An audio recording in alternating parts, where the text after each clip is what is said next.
So good morning, everybody. It's very exciting to be here. I think this is the largest class I've ever had. So I thought I'd give you a little bit about my background first. I started out as a journalist and graduated from Graduate School of Journalism at Berkeley. Then I worked for Time Magazine. And then I also worked for the Los Angeles Times. And then I moved to Stanford with my husband, who is a professor of physics. And then I was trying to figure out what to do with myself, because it took a while to get to travel. So I had 3 kids in succession, which just happened to be pictured right up here. That was my very first educational experience as a teacher. And so they're about 7 years old here. So the oldest one is about 10. So it's Susan, Janet, and Anne. So I thought, since Michael invited me originally to include all 3 of them in this presentation, and none of them, unfortunately, could come, I thought that I would bring them anyway. And so that's where they are. And one advantage I have is that I can say all these things about them, and they're not on here to defend themselves. So here's the first one. This is actually how they look today. So they grew up. Oops, there's Janet, and then Anne, and then Susan. And then here is Susan today. And I don't know whether you've heard about Susan at all, but I thought I would give you some background. This was a very successful class, this class of 3. So Susan, in 1998, she bought a house. And as you might know, in the Silicon Valley, it's kind of expensive to buy a house these days. And then she bought this big house, and there were just the 2 of them. And so the question was, like, how are we going to pay the rent? So they decided to rent the garage. It's a very fortuitous thing. They decided to rent the garage to 2 friends of Susan's. And those 2 friends of Susan's just happened to be the founders of Google. So that worked out.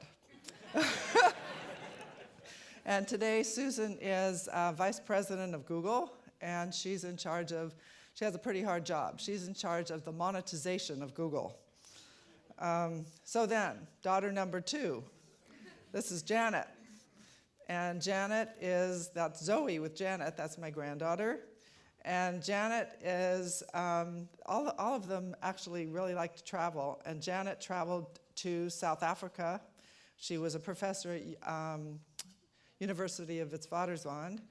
And then today she is at UCSF Medical Center, and she's working on children with obesity. And she would have loved the presentations yesterday. So actually I'm going to send them to her. So then my third pupil was Anne. And we tried to get Anne to come here today. You might have heard about Anne.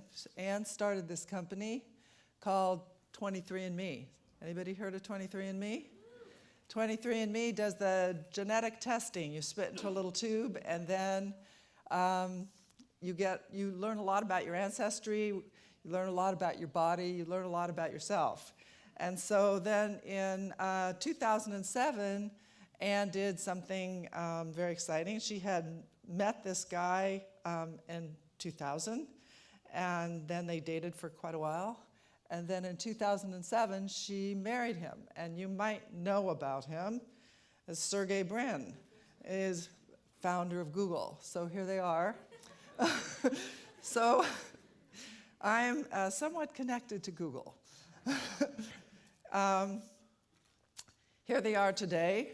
This is a picture that was just taken. As you can see, Sergey does more than just head up Google. He's quite the athlete, and now they have a little boy, as you can see right there. So this is my first family, and we hope that, they're thinking hopefully coming next year. They said that they were really interested, and sorry they couldn't be here. So, and then I don't want to leave up, of course, this is my husband. This is the reason I moved to Stanford. And he's a professor of physics, and that's Susan and another grandchild. And he was also sorry he couldn't come. I tried to get the whole family here. So this is my other family, so to speak. So I am chairman of Creative Commons. I don't know how many of you knew about Creative Commons. Yeah. And I work specifically with open educational resources, which are resources for teachers and educators worldwide that are free. And you might know about some of them. One of them is MIT OpenCourseWare. And then there's another one at Berkeley. There's a lot of open educational resources. And so one of my goals as chairman of Creative Commons is to make all teachers, all educators aware of what's out there on the web for them. So this is a picture of Creative Commons board, and I organized a party last December for the board of directors, well, actually for everybody. And I would love to invite all of you, literally, seriously, to the next party that we're gonna have next December. And I brought in this photographer because I thought it would be really fun, a creative way for everybody to see what was going on. And so this is the creative photographer, and this is Joey Ito, who is CEO, and that's Mike Carroll. And there's another creative picture. We try to do some. And then here's another picture of the board. I spend a lot of time working on a variety of issues connected with copyright law. And here's one that I thought you would enjoy. This is, and I'm sure Esther would enjoy as well. So we had a good time at this particular party. All right, now, this is what I do most of the time, okay? So these are my three different families, so to speak. My nuclear family, then I work with Creative Commons, and now this is Palo Alto High School. So everybody these days is an expert, right? So you can't even go to the doctor without him saying to you, I don't deal with that body part. So you have to be an expert. So my expertise is teenagers. So I'm a teenage expert. And when I first came to Palo Alto High School, the kids didn't have enough time. You know how kids are always in a hurry. They couldn't say Wojcicki, that's like too long. They're in a hurry, running everywhere. So within the first 3 months, they abbreviated my name to Woj. And that's where it is today. So everybody in Palo Alto calls me Woj, including the parents and the students. And sometimes parents try to be really polite, and they're like, oh, hello, Mrs. Woj. And so you should feel free to call me Woj as well. All right, so even recently, all my classes are all digital, they're all online, and I have to have my students, they share everything with me online. We use Docs, Google Docs, they send me emails, they have access to me actually 24/7. So here's my email address, because they used to go down the hall and say, hey, Woj. So they never forget that. They just can share with me really easily. And you should feel free to use that too, in case you have any reason, and if you would like to contact me. So this is a typical day in my class. And this is my freshman English class. And I am I am not your typical teacher, as you can see right here. And here are some other kids. I believe in giving students a lot of input and giving students a lot of freedom. And here is the same group of kids dressed up. We're doing something interesting. All my classes are a little unusual. As also, if you notice in the back there, you'll see 2 refrigerators and a microwave, because I don't ever like to let them be hungry. And you can see also far in the back there, they drink water. By the way, I loved that presentation yesterday about no soda. I never let them drink water. I mean, no water. I never let them drink soda, just water. And so here we are again in class. This is the kids. So one of my programs, the Advanced Journalism program that I'm going to talk extensively about, we have 70 computers. And this is kids working in the computer lab, and just an example.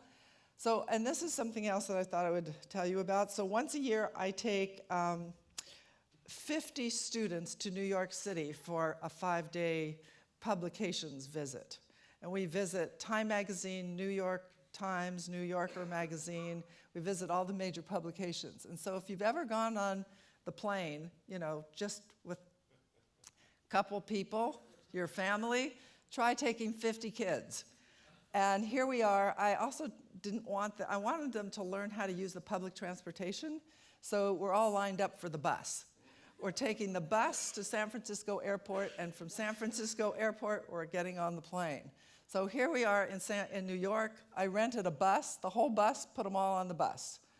Okay, here we are in New York City, and actually, interestingly enough, I don't lose them. They all they're very responsible. And I know that people are like, oh, how could you be doing this? And I'm doing it again in March this year. So here we are, I take them out to dinner, and here we are having dinner again. And so I take them to Columbia University, where we've won gold crown for the nation. And we got there, it was snowing, and they weren't really interested in going in to get their award. All they wanted to do was play in the snow. So here we are, picture on the steps of Columbia. So now this program has the largest it's the largest, most successful high school journalism program in the country. I should just tell you, when I first started, there were 19 kids in the program, and we produced the paper on a typewriter. So now, also, my class has 70 students in one class. People say, well, how can you do 70 students in one class? Like, what do you do? How can they be successful? So the answer really is I put them in groups. Every single student in that class has a title. So I have 6 editors-in-chief, 6 section editors, page editors, reporters, circulation manager, advertising manager. So every kid works as a special part of the program. And so it's all individualized to the students. And so there's 70 kids. Actually, here, it's a 28-page full-size newspaper called the Campanile. And this is about a third of the class, and they're listening to a talk there. This is what the paper looks like. So this is just one example of the paper from a year ago, and we have multiple. We publish every 2 weeks. Here's an example. I let them write about things that are of importance to them, and they decided to write about Proposition 8. Go back here. This is a lifestyles page, and this is the National Novel Writing Month, where you write 50,000 words per month, and they decided to highlight that. So that was all their idea. Here is a group of kids, the track boys, and they do features about other kids in the school.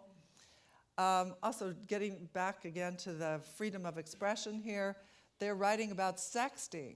And as you can imagine, no parent wants to think that their child does anything like that. But still, this was a very important article for them. This is a group of the editors leading the class. I don't lead the class. I train them to lead the program. And they do. They do a great job, and there's 6 of them. I work with them before school, at brunch, lunchtime, and then after school. And then they are in charge. So it's all peer run. So here's one of the editors leading the class. So what happened is I had 85 kids signed up in 1999. The question was like, what am I going to do with 85 kids? 70 was my max. So I started this other program called Broadcast Journalism. And so now we have 35 kids running in the broadcast journalism program.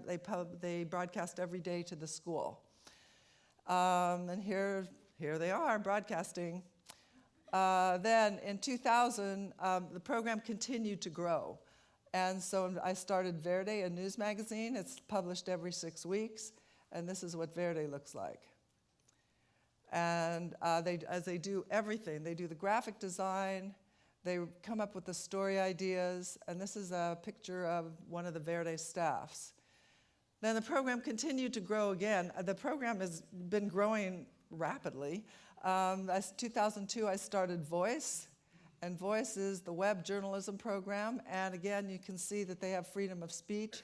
We had what it was called the Egg Wars, where the juniors threw eggs at the seniors, and the administration didn't like that at all. And so they suspended lots of kids. And we covered the story, and you can see that they canceled part of Spirit Week, which is a very important thing. It was kind of like We Love School Week. And the students staged a sit-in. And the principal then decreased all the punishments. Actually, the punishments have all disappeared. So now, in 2007, I started this other magazine, Viking. It's a sports magazine, and this is what Viking looks like. And we ran a story on hazing at one top of the nation, #1 story in the year.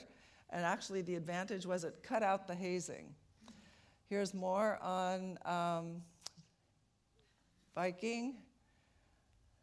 And these are just typical articles. So all the programs are self-supporting. The kids sell ads. They learn about business. They learn all these important things about how to get along in the world. Here's an example of the ads. These are all the different awards that we've won, lots of awards. So now I have 500 students electing to take journalism in Palo Alto High School.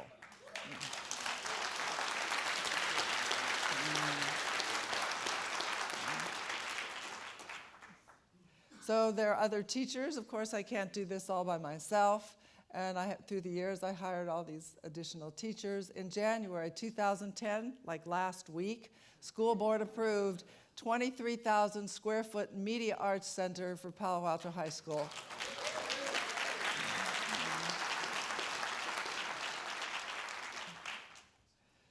So the secrets to success. I'm Arjun Singh, an editor-in-chief of the Campanile, and what drew me to the Campanile was the amount of freedom that we get on the Campanile versus other classes, so that when we put together a product, it actually feels like we put it together. It was our effort. It wasn't just us helping a teacher put together, his or her newspaper. It's actually something done by students for students. So I see myself as a facilitator and not as the sage on the stage. So the students see me as a facilitator as well. And everything that I do is project-based learning based on collaboration. I use students as my collaborators. And I constantly am seeking student input on whatever I do, whether it is freshman English or whether it's advanced journalism. I believe strongly in freedom of speech, very strongly. So most kids in this country do not have freedom of speech, unfortunately. They are bound by this Hazelwood decision, which allows administrators to censor whatever it is that they write. Only 6 states have passed legislation to protect students' freedom of speech, and those are the 6 states. It's really so here's the major problem that we're facing in this country. 7,000 teens a day drop out of school. 7,000 a day, 1 every 23 seconds, 1.3 million annually, costing billions of dollars. This is one of the reasons they go to school in what I call the airplane mode. They go through a metal detector in Los Angeles public schools, for example. They turn off all electronic devices, face forward, sit quietly. So the question is, how would all of you do in school like that? I just wonder. This is the most creative group I've ever met. And I bet you wouldn't like it. And I don't think most kids don't. Also, most schools have zero tolerance policy, high stakes testing. It results in alienation, and then the kids drop out. So I think of journalism as the ultimate project-based learning program. It's a surefire way to engage kids. So I'm proposing a national web news literacy program that would be embedded in 9th grade English. I'm doing that this year as a pilot program. And it lets kids write about things that matter to them. So for example, I've taken my students, Trader Joe's opened across the street from Palo Alto High School last month. So in addition to writing about like Catcher in the Rye, we went to Trader Joe's. We actually arrived there at 8 o'clock in the morning when it opened. And then they did a review of Trader Joe's, and they loved it. And then another thing they've done is across the street again, we have restaurants. I divided them up in all the different restaurants. We went out for breakfast, and they did a review of the restaurants. So the kids write about things that matter to them. These are some of the things you see that might be controversial. So I suggest teaching kids how to use the real web. Schools are like China. They sanitize the content for students. Do you know that? It's based on the E-rate. So most schools filter, block the web. The administrative rule is when in doubt, cut it out. So these are the unintended consequences of the SEPA Act and the COPA Act. So this is what kids know how to do. They know how to download illegally, use YouTube, Facebook, and gaming. So I suggest to teach them how to share legally, so they can build on each other's creative works. That's Creative Commons. Sharing legally on the web. 6 licenses. Here they are. So the kids would learn all these different skills. It's an integrator, journalism, an integrator of all the programs. The ultimate goal is engagement. Engagement instead of policing them. Engagement leads to passion for learning. So engaged students will stay in school. That's the #1 problem. They're not engaged. They're forced. They're tested through these No Child Left Behind testing programs, and then they will drop out. So here's an example of some excited students, and this is my typical class, and they're all really excited about being in school. So thank you very much.